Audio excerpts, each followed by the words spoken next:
No one expected what happened that morning. Cameras rolled.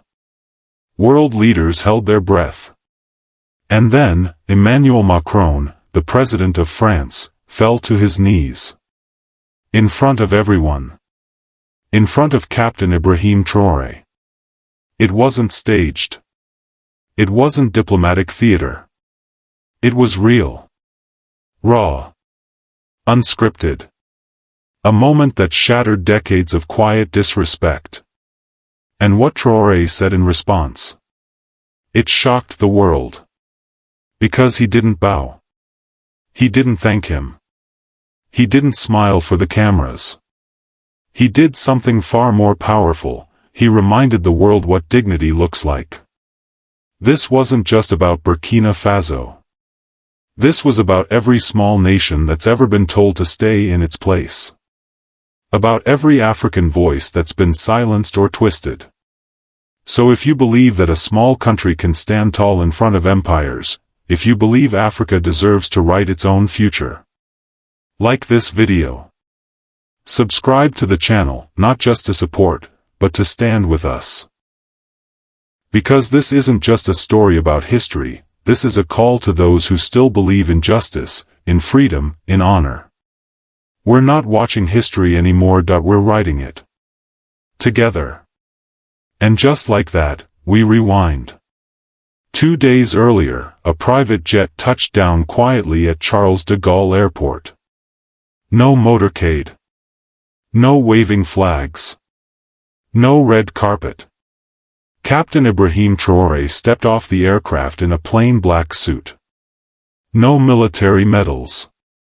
No entourage.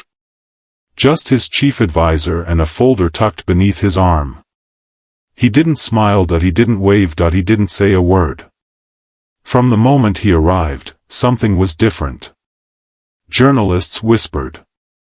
Security stiffened. The French press didn't know how to cover him. Was he a rebel, or a president? A soldier, or a statesman? Whatever he was, one thing was clear, he wasn't here to play along. The African-French Leadership Summit had been planned for months. Leaders from across the continent were in Paris. Ivory Coast. Senegal. Niger. Congo. Macron wanted it to be a new beginning. What he didn't expect, was Traoré walking in with nothing to say. And that silence? It was louder than any protest. At 9 a.m., the main session began. Delegates filed in. The lights dimmed. The cameras rolled. Macron entered first, smiling wide for the media. He waved, shook hands, exchanged jokes. Classic soft power performance. Then came the moment President Ibrahim Traoré of Burkina Faso, the speaker, announced. Every head turned. The doors opened, and there he was, calm, tall, composed. He walked slowly. Deliberately. Every footstep echoed. The room fell into total silence. Not one clap. Not one murmur. He approached his seat, looked straight ahead, and sat down. No nod. No handshake. No interaction. Just the weight of history walking into a room that had ignored Africa for far too long. Macron glanced over. His smile faded just a little. For 30 seconds, there was no motion. Just silence. Cameras zoomed in. Traoré's face was unreadable. His hands rested calmly on the table. Then Macron stood up to speak. Ladies and gentlemen, he began, this is a historic day for Franco-African cooperation. His voice wavered. I know there have been misunderstandings. If I've offended anyone in the past, I express my regret. If. 2 letters that landed like a slap in the face. He continued, our goal is to move forward. Together. With respect, mutual benefit, and open dialogue. Traoré didn't blink. Didn't nod. Didn't write a word. Across the continent, millions were watching live. In Burkina Faso, markets had paused. Schools had wheeled in TVs, families huddled around mobile screens. Everyone watching to see, how would Captain Ibrahim Traoré respond to the man who once told Africans that their poverty was not France's responsibility? But he didn't respond. He didn't flinch when Macron mentioned colonial misunderstandings. He didn't stir when the French president said, "It is not about the past, but the future." He didn't move when Macron awkwardly added, "Let us not be prisoners of history." For 15 minutes, the French president talked to a room that barely breathed. And when he finished, he looked at Traoré again, this time not with arrogance, but with uncertainty. The silence that followed was deafening. No applause. Just the humming sound of the broadcast feed, and the soft flicker of camera flashes. Traoré slowly stood up. But not to speak. Just to pour a glass of water. And sit back down. The gesture sent chills through the room. Macron adjusted his tie. His hands fidgeted. He had expected a firestorm, an angry young man with revolutionary slogans. He wasn't prepared for this, a man who knew that silence could crush egos faster than words. The live stream chat exploded. He said nothing, but it spoke volumes. Burkina Faso stands. Macron looks, shaken. Somewhere in Nairobi, a radio host said aloud, "Africa is watching. And we're not laughing anymore." By 10 a.m., the entire tone of the summit had shifted. Macron's team whispered nervously behind the stage. French journalists didn't know whether to spin it or ignore it. And Traoré? He stayed seated. Calm. Unbothered. As if this was just another day in the fight for African dignity. Because for him, it was. And then, without warning, he rose. Captain Ibrahim Traoré stood slowly, deliberately, without a sound. Not because the room called on him. Not because a moderator invited him to speak. But because history had called his name. He didn't unfold a speech. He didn't check his notes, there was no podium. No teleprompter, just him. He locked eyes with Macron, who instinctively straightened in his chair. The entire room froze, as if oxygen had been sucked out. "You asked," Traoré began, his voice calm but cutting, "why we don't rise." He paused. No one moved. "Let me show you." The first sentence sliced through the silence like a blade. No shouting. No fist-pounding. Just the calm voice of a man who knew exactly what he was doing. "You colonized us," he continued, voice unwavering. "Then you blamed us for the damage." He took a single step forward, slowly. "You built empires from our gold, our cotton, our cocoa, and told us we were poor." Macron looked down. "You took our languages, erased our names, rewrote our stories, and then asked us why we had no identity." His words weren't angry. They were surgical. Controlled. Devastating. "We are not asking for aid," he said, voice rising just slightly. "We are demanding respect." Murmurs rippled across the hall. A South African delegate lowered his pen. A woman from Ghana whispered, "Finally." "We don't need charity," Traoré said.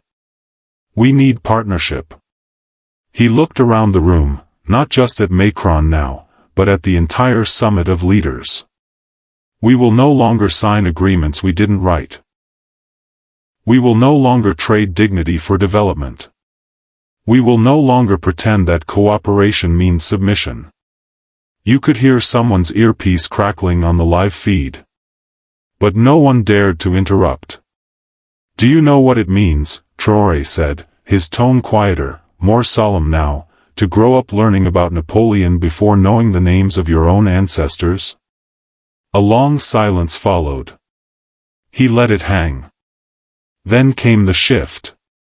My country, he said, has turned on the lights in villages once forgotten. We have jailed those who stole from our people, even when they were wearing suits and sitting in high places. We have built schools, trained teachers, and fed our children, not with Western grants, but with African resolve. Burkina Faso. A land once dismissed. A name once mumbled through headlines. Now standing at the center of the world's attention, and doing it through the voice of one man who refused to be belittled. And yet, Traoré continued, turning back to Macron, you come to this continent and tell us not to look backward. As if memory is a burden only Africans must carry.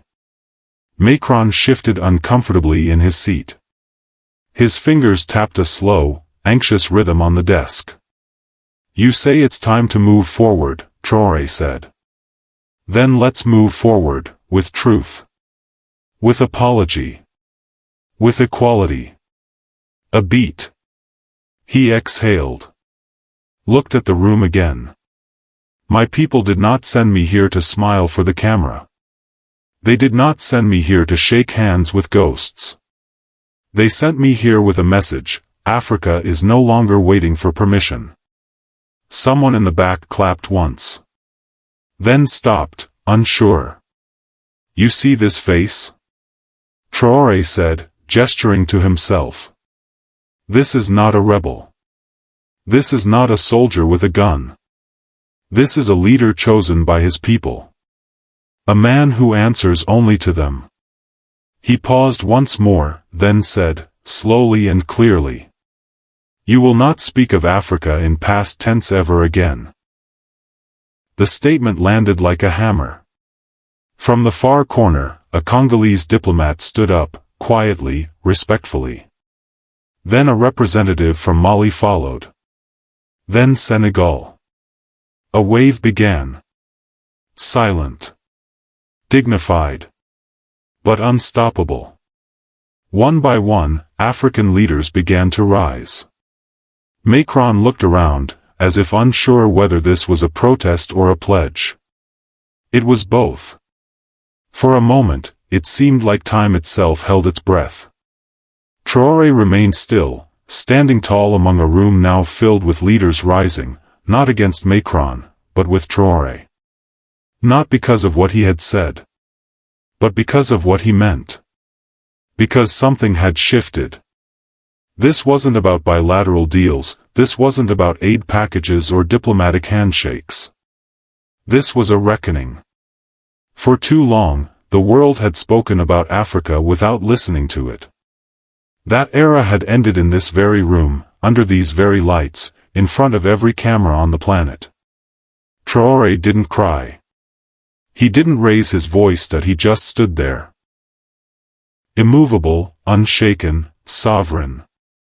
Somewhere in Ouagadougou, people watching from cafes burst into cheers. In Lagos, youth chanted his name from rooftops. On social media, the hashtags exploded. Back in the summit room, he ended with one final line. We are not asking to be heard. We are making it impossible to ignore us. And then, slowly, he sat down. But nothing, and no one, would ever sit the same again. The silence after Traoré sat down was not empty. It was charged. Heavy. Like the seconds before a storm breaks open. And then, it happened. From the second row, a voice cut through the stillness. We stand with Burkina Faso. It came from the ambassador of Namibia, a woman in a dark green suit, holding the microphone with both hands. Her voice didn't shake. It rang clear. Bold. Undeniable. Murmurs erupted. Eyes widened. The moderator froze. She continued, for too long, we've signed papers written in French, under rules we didn't write, for futures we didn't agree to. Today, we say no more. Cameras swung in her direction. Macron blinked. Traoré didn't react.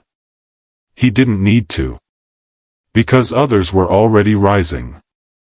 The Mali representative stood next. Then Guinea. Then Niger. Senegal. Chad. One by one, the AES bloc took the floor, announcing in succession what nobody in the room expected to hear out loud, a formal withdrawal from the colonial-era economic agreement still binding them to France. No more automatic currency exchange through the CFA.no more military protection deal signed behind closed doors.no more rubber stamp dependency. The air shifted. What had started as one man's silent protest had now become a regional revolt, and the world was watching it live. Backstage, Macron's aides panicked. Papers rustled. Phones buzzed. A French journalist muttered, "Mon Dieu." President Emmanuel Macron stood up. He didn't say a word. He simply stepped down from the stage. At first, everyone thought he was leaving. But then, in front of the podium, in full view of every camera, every delegate, every live-streaming citizen watching across Africa, Macron slowly, visibly, fell to one knee. Gasps filled the room. "No," someone whispered. "Yes," someone else replied, stunned. Macron looked up at Traoré. His voice was low. Barely above a breath. "Je suis désolé. I was wrong." There were no teleprompters now. No speechwriters. No control. Just a man, powerful, exposed, publicly acknowledging that the world had shifted. Traoré didn't move. He didn't speak. He sat still, his face unreadable. But in that stillness, there was a gravity that pulled the whole room toward him. He didn't meet Macron with anger. He didn't gloat.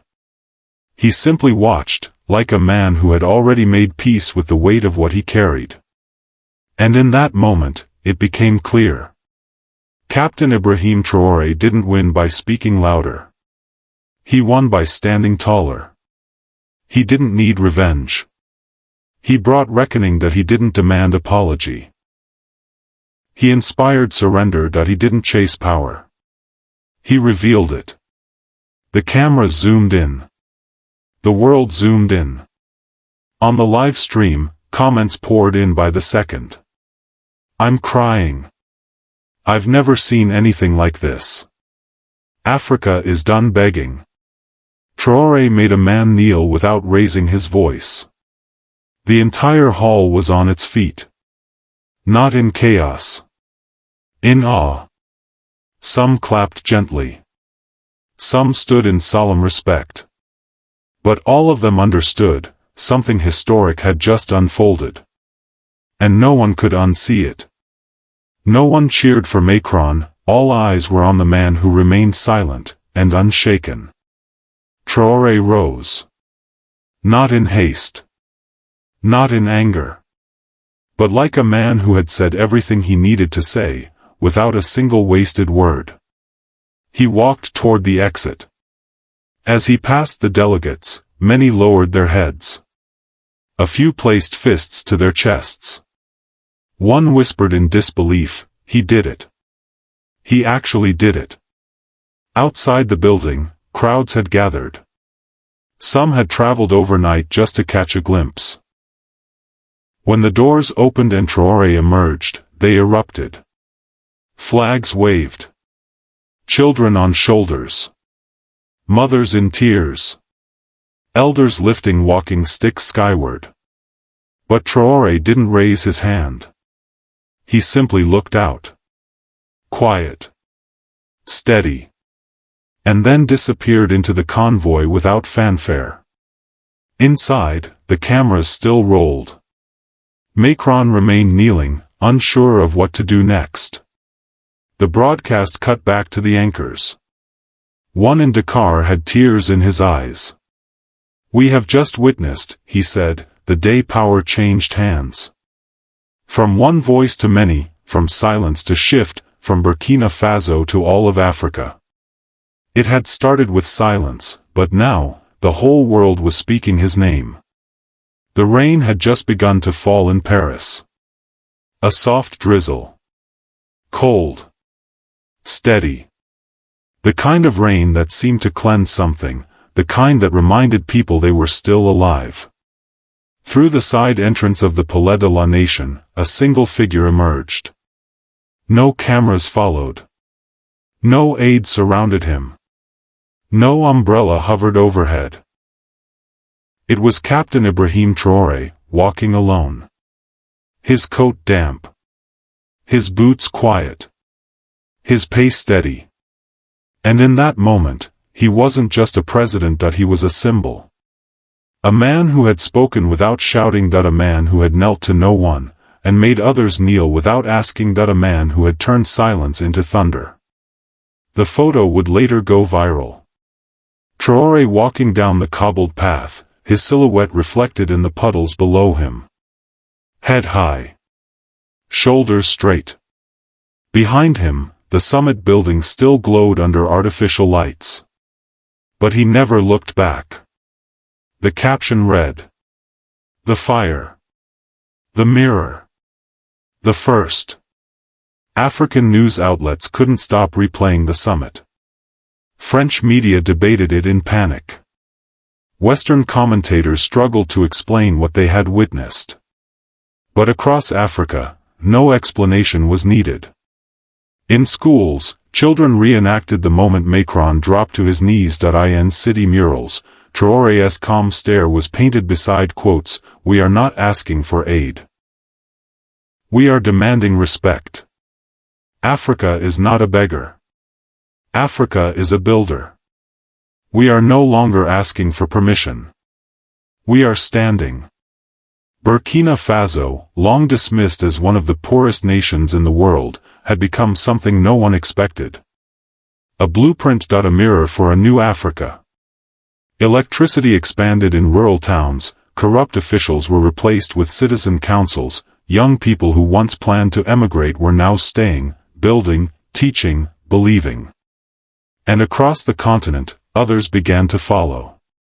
In Nairobi, leaders referenced Traoré's speech as they rejected predatory trade offers. In Lagos, student unions cited his words in protests for economic reform. In Kinshasa, former rivals sat down at the same table, and agreed to negotiate, not under pressure, but under inspiration.